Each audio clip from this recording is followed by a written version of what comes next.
Hello friends, আমি অর্পিতা। অর্পিত ওয়ার্ল্ডে আপনাদের স্বাগত।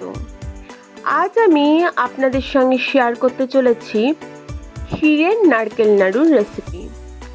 দুর্গাপূজা শুরু হয়ে গেছে, সামনেই রয়েছে লক্ষ্মী পূজা, আর এই সমস্ত পূজা পার্বণে নাড়ু ছাড়া কিন্তু চলেই না। আজ আমি ছোট ছোট কিছু টিপস শেয়ার করব। আপনারা যদি টিপসগুলো ফলো করেন তাহলে পারফেক্ট ক্ষীরের নারকেল নাড়ু বানিয়ে নিতে পারবেন।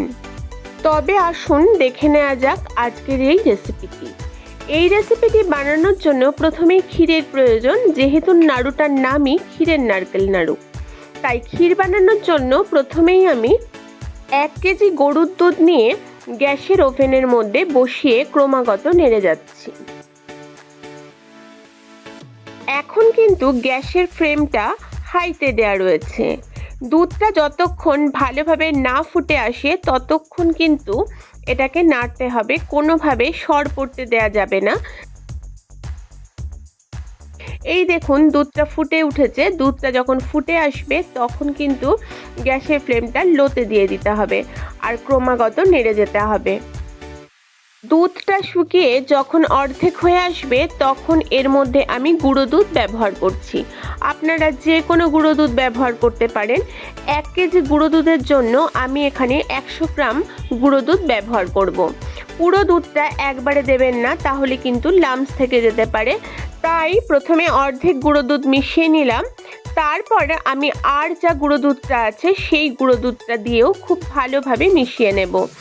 মনে রাখবেন যাতে কোনোভাবেই দলা পেকে না যায়, তাহলে কিন্তু ক্ষীরটা খেতে মোটেই ভালো লাগবে না।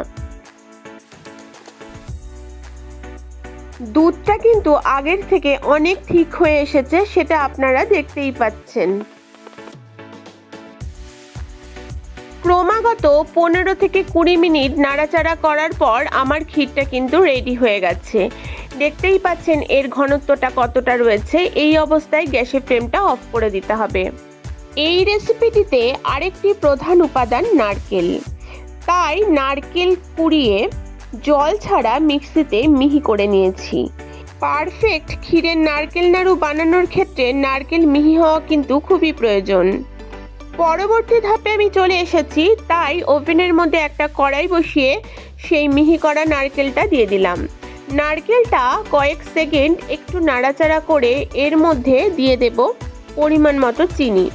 এখানে একটা নারকেলের জন্য আমি কিন্তু 150 গ্রাম চিনি ব্যবহার করছি। চিনিটা দেওয়া হয়ে গেলে খুব ভালোভাবে চিনিগুলোর সঙ্গে নারকেলটা মিশিয়ে দিতে হবে। এই সময় কিন্তু গ্যাসের ফ্লেমটা একদম লোয়ে রাখবেন, না হলে নিচ থেকে লেগে যাবে আর নারকেলগুলোতে একটা পোড়া পোড়া কালার চলে আসবে। ক্রমাগত 2-3 মিনিট নাড়াচাড়া করার পর দেখাই যাচ্ছে নারকেলটার থেকে জল ছাড়তে শুরু করেছে। এই জলটা কিন্তু আমাকে পুরোপুরিভাবে শুকিয়ে নিতে হবে। আমার এই রেসিপিটি আপনাদের যদি ভালো লেগে থাকে তবে অবশ্যই আমাকে লাইক করে আমার চ্যানেলটাকে সাবস্ক্রাইব করার অনুরোধ রইল। আর সাথে পাশে থাকা বেল আইকনটা প্রেস করতে ভুলবেন না, যাতে পরবর্তী সময়ে আমি রান্নার কোনো নতুন ভিডিও নিয়ে হাজির হলে আপনার কাছে নোটিফিকেশনটা সবার আগে পৌঁছে যায়।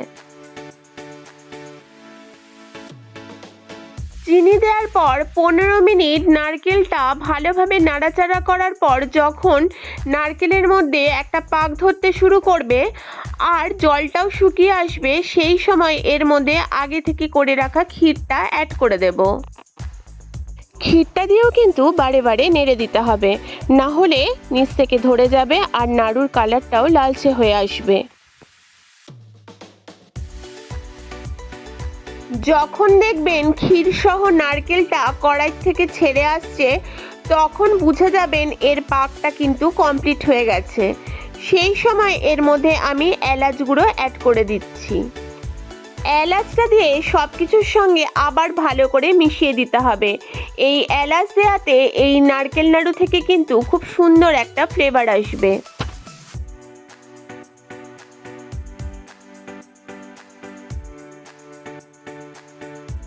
এলাচ দিয়ে খুব বেশি নাড়াচাড়া করার দরকার নেই, তাই 2-1 মিনিট নাড়াচাড়া করেই গ্যাসের ফ্লেমটাকে অফ করে দিতে হবে। তারপর মণ্ডটাকে একটা প্লেটের মধ্যে ঢেলে নিচ্ছি।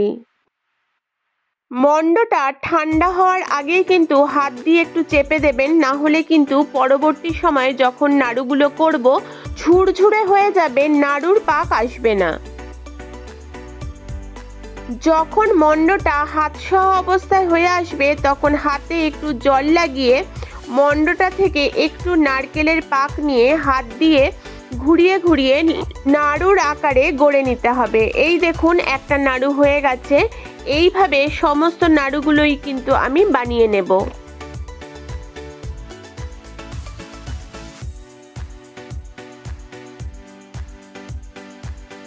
এই দেখুন কত সহজে ক্ষীরের নারকেল নাড়ু রেডি হয়ে গেল। যে কোনো পুজোতে বা বাড়িতে আপনারা কিন্তু অনায়াসেই বানিয়ে নিতে পারেন এই ক্ষীরের নারকেল নাড়ু।